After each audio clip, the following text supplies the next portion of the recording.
دەستپێکا ڕووخاندنە کوردستانی 1514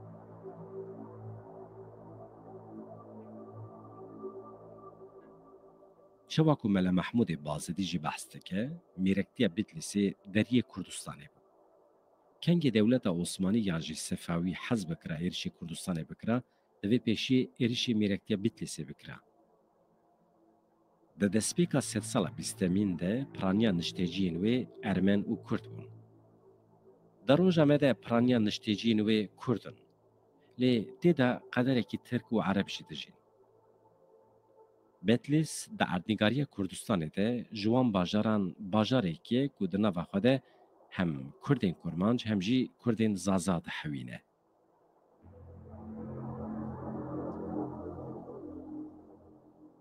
Bitlis li ser rêyên di navbera Anadolya û Îranê de qonaxeke stratejîk bû.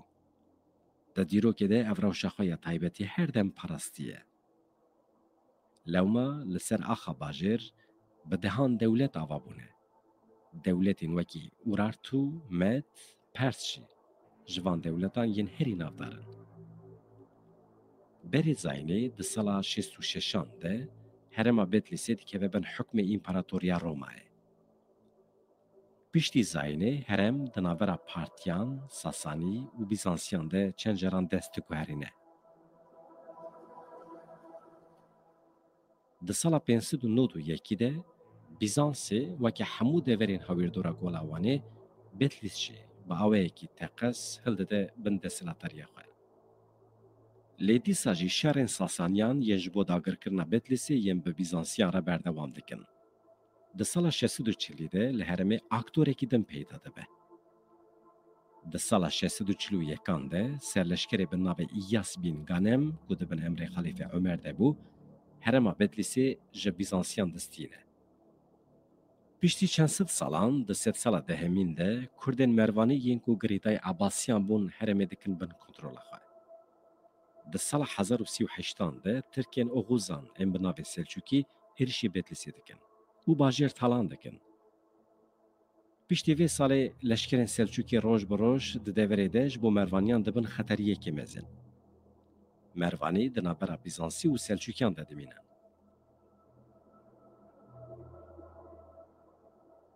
Piştî şerê Milazgirê 1071 Kurdên Mervanî yên ku Bitlisî deret kirin desthilatariya Selçukiyan ya li herêmê dipejirînin.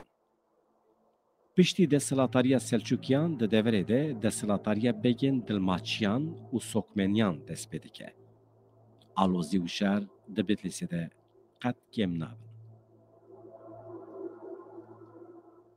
Di dema desthilatariya Melik Eşref de li bajarê Bitlisê piranî Ermenî, leçiyayan jî Kurdên Roşkî dijiyan. Piştî êrişên Xerzemşahan yên ku li deverên dora gola Wanê pêk dihatin, desthilatariya Melik Eşref a li ser herêma Bitlisê serî de bêhêz dibe, paşê jî bidawî dibe.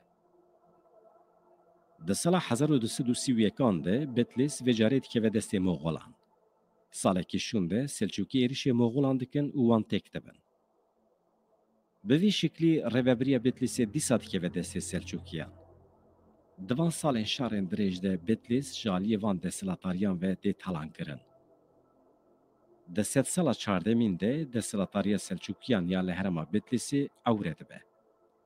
A rewşa siyasî di vê ewrê de li erdnîgariya Kurdistanê de aktorên nû derdixe holê. Kara Koyînî û Ak Koyînî ji van aktoran du hebin.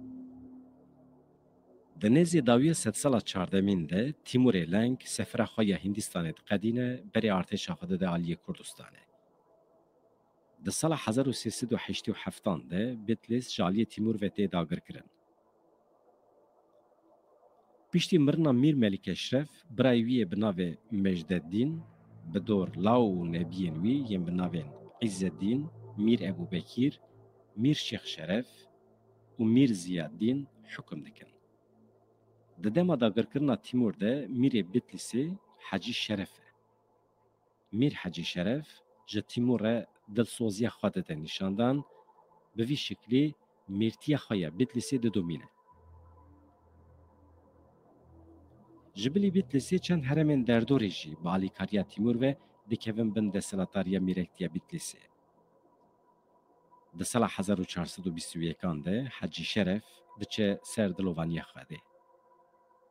Dewsa wî kurê wî yê bi navê Mîr Şemseddîn digre.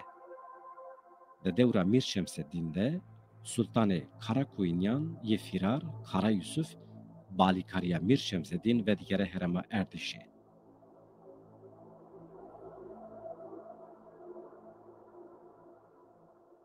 Ji ber vê yekê bi destê Mîr Şemseddîn Mîrê wan û colên wergê ê bi navê Mîr Melîk İzzedîn jî derbasî Aliyê Kara Yusuf dibe, li hemberî Nebiyê Tîmûr ê bi navê Şahrûh disekine.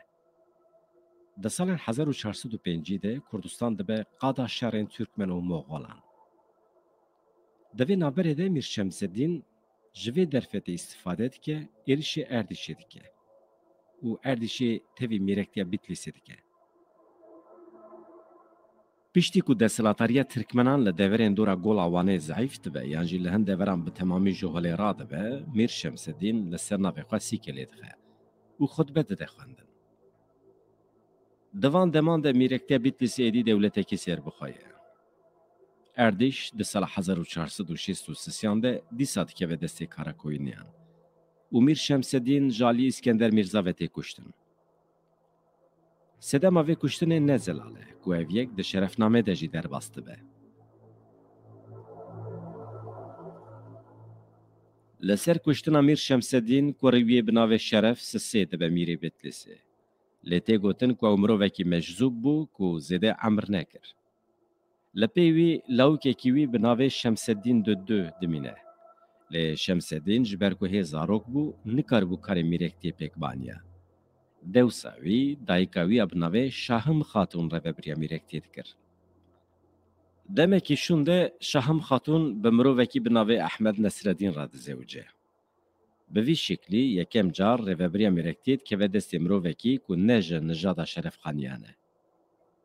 Ev yek pir zora konfederasyona eşîrên roşkiyan diçe. Ji ber vê yekê di nava mîrektiyê de bêtifaqî çêdibe. Ev hal wisa çend salan berdewam dike. Dema Mîr Şemseddîn mezin dibe, balîkariya roşkiyan êrişê Bitlisê dike. Dayika xwe dikuje. Lê Ehmed Nesreddîn ji Bitlisê direve, diçe xwe davêje kêleka Mîr Evdalê Mîrê Botan. Li ser lehevkirineke pêhevguhertî, Mîrê Botanê Ehmed Nesreddîn teslîmê Mîr Şemseddîn dike. Dawiya desthilatariya Mîr Şemseddîn de li Bitlisê nexweşiya webay belav dibe. Ji ber vê nexweşî zarokên Mîr Şemseddîn jî di nav de bi hezara mirov dimirin. Pê wî tenê lay wê bi navê İbrahîm dimîne. Bi dor Mîr İbrahîm yek, Mîr Hecî Mihemed, Mîr İbrahîm Düddü dibin mîrê mîrektiya Bitlisê.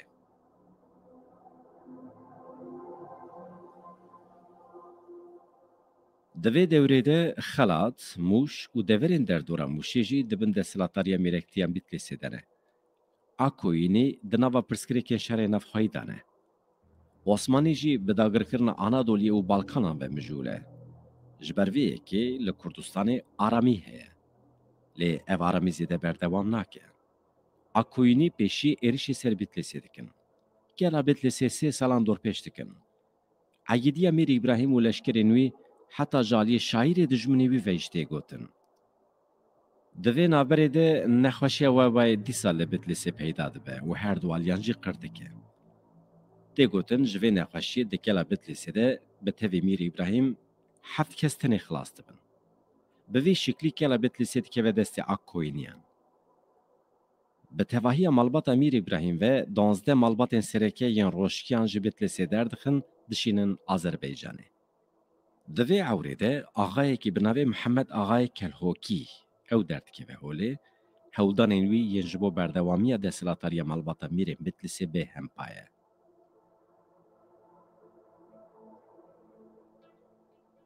Bi hewldanên Mihemed Axayê Kelhokî, Mîr Şemseddîn Sisê, ê ku ji destê Akkoyîniyan sax filetî bû çûbû di nava eşîrên Botan de bicihî bibû, vedigere Bitlisê.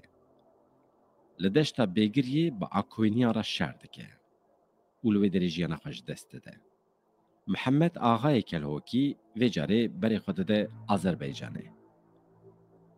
Pêşiya Mîr Şemseddîn, Kelhokî çûbû Azerbaycanê ku ji nijadên şerefxaniyan û ziyadîniyan لاوین میر ابراهیم یکی بینه بیتلیسه وی بکه میری بیتلیسه. دو لاوین وی ابناوی حسن و حسین آنی بو حتی جوله مرگی تسلیم ناستوریان کربو. لی میر از دین میر جوله مرگی ایرش کربو سر آستوریان اف هر دو براجی کشته بون. چقدر شرف خان سدم اوی کشتنی وکی سرهلدان ناستوریان یا لهمبری میر از دین بده نشاندان جه لگوری فکر من سدم اوی کشتنی نخوازیا هبونا میره کی کرد ایدن الوی هرمه. جنجدا میر ابراهیم تنه لآذربایجان لوکی وی مابو. ناوی ویجی محمد میرشاه محمد بو. کلهوکی ویتینه بیتلیسه با علیکاریا روشکیان دیکه میره بیتلیسه.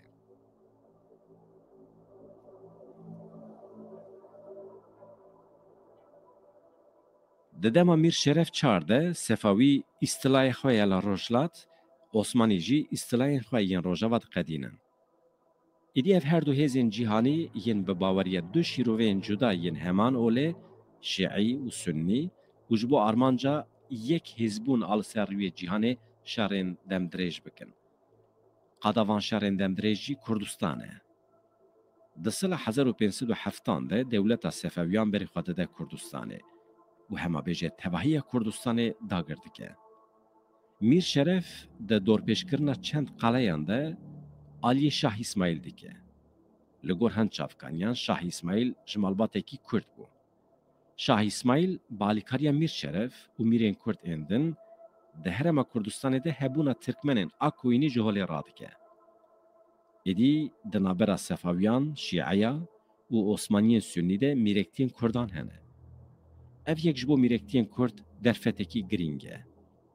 جبرکو هر دو آلیجی مجبورن به میرکتیان را تکیلیان داینن. آرمانجا شاه اسماعیلیا سرکه اوه دناوا کردان ده مذهبا شیعیتیه بلاو بکه. لی او آرمانج بسر ناکمه. شاه اسماعیل جالیه کی وجی ده ترسه کو کرد درباسی آلیه عثمانیان ببن. شاه اسماعیل ده سال 1508 ده لقصر خویه لتبریسی ده زیافته کی ده علی بیگ ساسونی و میرشاه محمد شیروینتی ده تمام میرین کرد کو دناوان ده میر شرف جی هبو دل دگره. به وی شکلی تمام کردستان دخبن دستی خواه. او یک جبو کردستان دسپیکا رو خاندنه بو. کو جور شونده ایدی میرین کرد مجبورن بوان هر دو هزین امپراتوری را تفاقان چه بکن. و جه سرخابون خواه تاویزان بدن. دی ساجی میر ابراهیم کره آپ میر شرف لهمبر صافویان 2 سالان شهر دکن. و پیشتی 2 سالان شونده به زوره که لابد لیسید که و دست صافویان.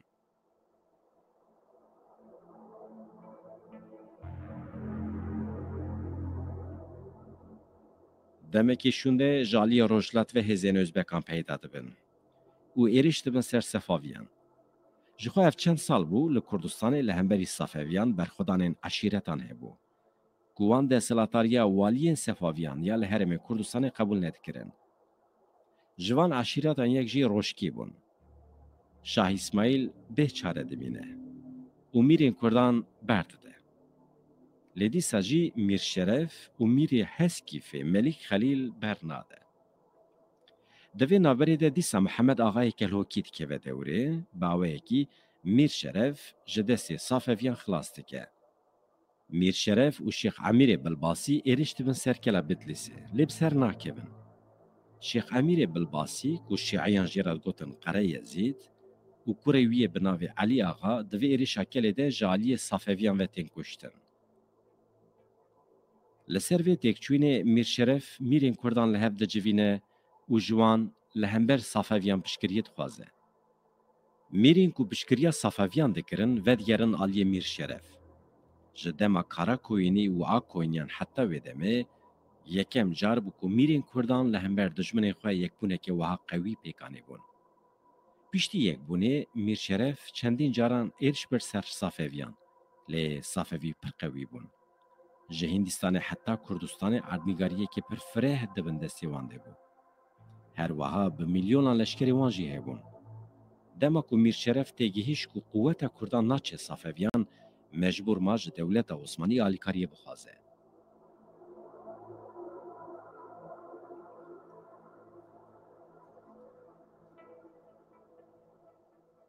İdrîsê Bitlisî êku demekî dirêj li Amedê ji Tirkmenên Karakoyînlê re wezîrtî kiribû, piştî rûxandina dewleta Akoyînê berê xwe da bû Stenbolê. û ew çend sal bû di qesra Padîşahê Osmanî Yavuz Sultan Selîm de wezîrtî dikir. Dema nameya Mîrşeref gihîşte İdrîsê Bitlisî, wî padîşah qanî kir ku ew bi artêşekî mezin biçin Kurdistanê li hember dewleta Safewî şer bikin. Bêguman ev yek ji bo Osmaniya jî derfetekê zêrîn bû. Ji ber ku ev çend sal bû li Rojhilat her dem hew didan hêza Safeviyan bişkînin. Lê mîrektiyên Kurd bi tu şiklî alîkariya Osmaniyan nedikirin.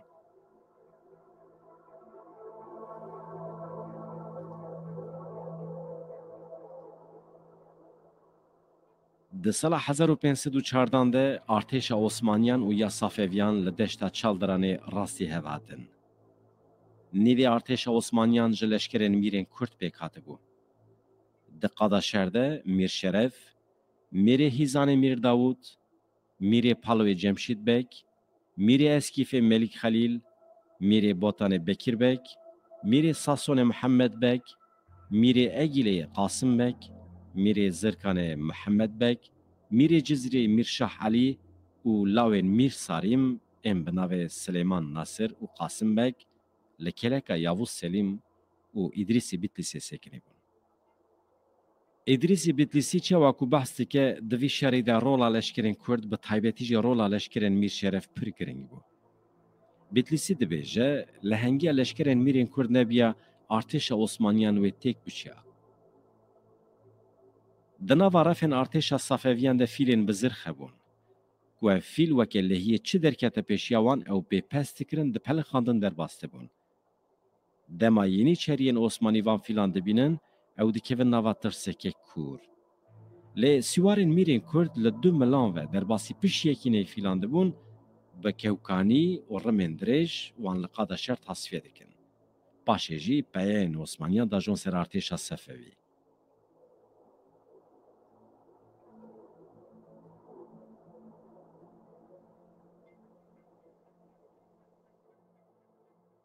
Di dawiya şer de artêşa Osmaniyan ya ku piraniya wê Kurd bûn, artêşa Safeviyan têk dibe. Li ser vê têkbirinê Mîrşeref berê xwe dide kela Bitlisê. Bi alîkariya mîrên Kurd yên din kelê ji Safeviyan distîne.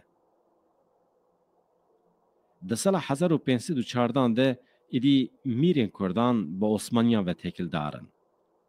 Piranî eşîrên Kurd jî êdî li van deveran bicihî dibin. Heman salê Osmanî piraniya Rojhilata Navîn dixebin desthilatariya xwe.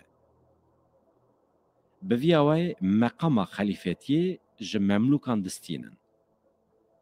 Xelîfetî êdî derbasî Osmaniyan dibe. Yavuz Sultan Selîm dibe xelîfeyê İslamê. Êdî ola İslamê, Sünnîtî, baweyekî fermî, îdeolojiya dewleta Osmanî ye.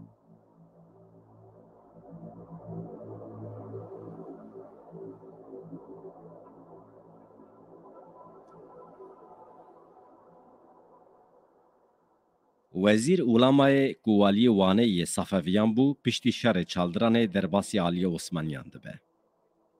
Pey derpê jî tevî karên mîrektiya Bitlisê dibe. Mîrşeref van destkariyên Ulama qebûl nake. Li ser vê yekê di navbera wan de şer diqewime. Dema ku Osmanî jî aliyê Ulama dikin, Mîrşeref neçar dimîne carekî din derbasî aliyê Şah Tahmaspê Şahê Sefeviyan bibe. Şah Tahmasp rêveberiya gelek deveran dide Mîrşeref. Li ser navê wî jî unvana xan zêde dike. Piştî derbasbûna li aliyê Safeviyan ya Mîrşeref xan, di navbera Ulema û Mîrşeref xan de çend şerên din diqewimin. Di dawiya şerekî de di sala 1533 de Mîrşeref xan tê kuştin. Piştî şerê Çildiranê çend sal şûn de jî Şah İsmaîl û Yavuz Selîm dimirin. Dewsa Şah İsmaîl Şah Tahmasp digire, dewsa Yavuz Selîm jî Qanûnî Sultan Süleyman digire. Bi vîya we dijminahiya ebedî jî ji bavan derbasî lawan dibe. Dewsa Mîrşeref xan jî layê wî yê bi navê Şemseddîn Çar dibe Mîr. Lê Osmanî desthilatariya wî ya li Bitlisê çi qas di serî de bipejirîn jî paşê fikrê xwe diguherînin. و دسلاتریا وی قبول ناکن. دکن وی جی بیتلیسی مشخت بکن. میر شمس الدین جی وکی باوی خواه التجای شاه تحماس بدکه. چند سال شونده لوی دره لایوی بناوی شرف دیدنه. شرف د قصر شاه صفویان دم زنده به. پرورده دبینه. چندین سال لنهچوانه روبریه دیگه. به ادبیات و ایجه دیروگزانی را مجولده به.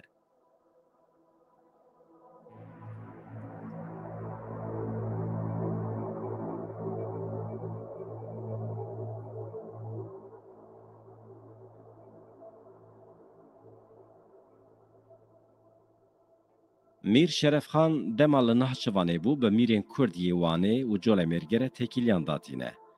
وجبو وگره بیتلیسی سر میرکتیا باو کالی خواه پشکریه جوان دخوازه. پیشتی سالک و 4 مهان کاروبار حکمت نهچوانه مشاند، مزگینیا کودکاره وگره میرکتیا بیتلیسی جراته. خسرو پاشای وانه، زینل بگی میری حکاریان، حسن بگی محمودی به سلطان مراد پادشاه عثمانیه را کتبو نواتکیلیان و داینا میرکتیا بیتلیسی جبو شرفخانه بیتلیسی هاتبو قبول کرن.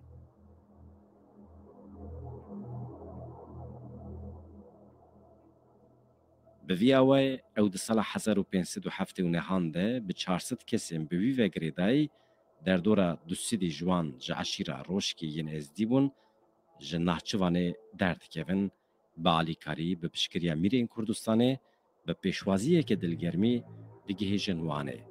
پاشه جی در باسی بیتلیسی دبن. سلطان عثمانی پایه میر میران داده میر شرف خان. خلطان جیرا دشینه. میری میران شرف خان جوید میوپی و کاروبارن میرکتی بیتلیسی دمشینه. ناو شرف خان بیتلیسی د ناو خلق و همولاتیان ده لباس سروک و برپرسیارین دولتان وکی کسی که دادمند گل پرور مرخاص و به مرحمت بلاو ببو. د دما ویده مدرسه هاتن وکرن، تاکیه وقف هاتن آوا کرن. لبیتلیسی د سال 1591 ده لنزیکی تاکیه یا شمسیه بناو خطیبیه، حجی بگیه، شکریه، ادریسیه، اخلاصیه، 5 مدرسه وکرنه.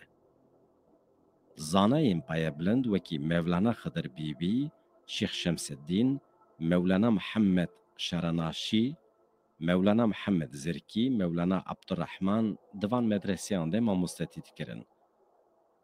دیگل مجارین دینی درسین سترناسی، درسین منطق و هر وکی دنجی هبون. لو ما گله کسین خودی فازیلت، ماموسته، ادیب، زانا گهیشتن. ده همان دمیده، زناعتکار، پیشکار، بازرگان جی پر بون.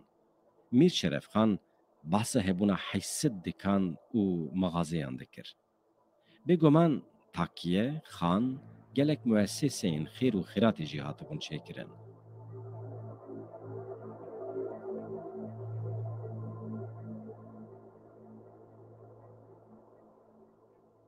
شرفخان بیتلیسی به نویساندن کتاب دیروکا کردستان شرفنامه دواری روشنبیری و نویسکاری دجی گیشته بو لطکه که به هم با. دبشین که بحث معلومات خواهد که شخصیت وی قدرداین خواندن دیروک و جه پر زلال خواهد که. شرفنامه کتاب دیروکا کردستان یه هری برپتجاو و نافداره. سالن دور و درش فکر نویساندن تاریخ کردستان به شرفخان بیتلیسی را هیه. لوما او لیکولینان ده که حتی کدگی هجا آرمانجا خواه. شرفخان بیتلیسی گرینگی نویساندن دیروکا کردستان و آرمانجا نویساندن کتاب شرفنامه جی و هاوید بیجه.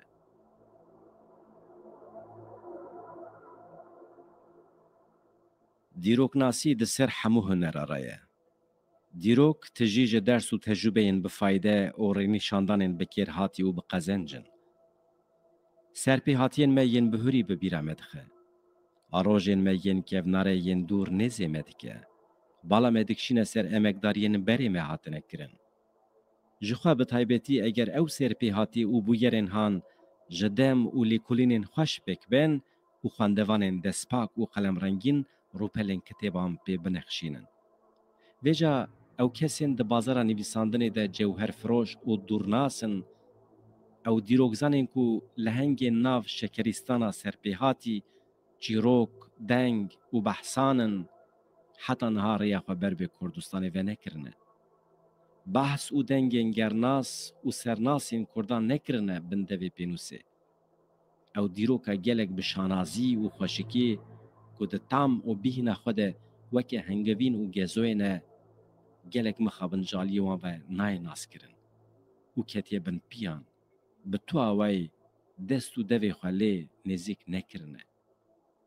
Ez ê îjar bê teqet, bê dest, bê ziman ketim ser wê xeyalê ku vê mijara han a ji teqet û qudreta min gelek der behs û serpêhatiyên mirovên mezin, kesên bi nav û deng, serdar, fermandar rewayên Kurd û Kurdistanê berhev bikim, ên de dîrokên ecem de min bi xwe dîtine. Yên min ji mirovên bi hiş û zîrek ji derewên dûr rastê rast bi xwe seh kirine binivîsînim. Navê wê dayînim şerefname. Hemû armanc û daxwaza min jî ev e ku xanedanên mezin ên Kurdistanê navê wan di nava navan de bimîne û ji bîr neçe.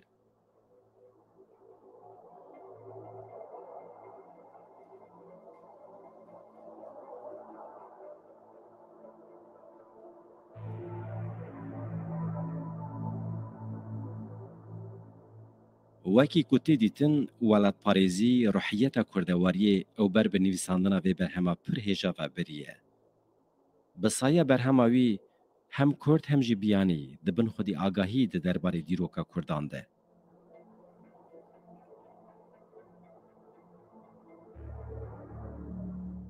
Şerefxanê Bitlisî şerefname di meha Golana sala 1509 nihan de qedandiye. Her çi xasî zelal nebe jî di navbera salên 1601-1604 de dewleta Osmanî êrişî Bitlisê dike. Şerefxan qetil dike. Xazîneya Bitlisê talan dike. Piştî Şerefxan şerên di navbera Osmanî û Kurdan de jî gur dibe. Lewma Kurdên wê demê kuştina Şerefxan û talankirina bajêr ji bîr nakin.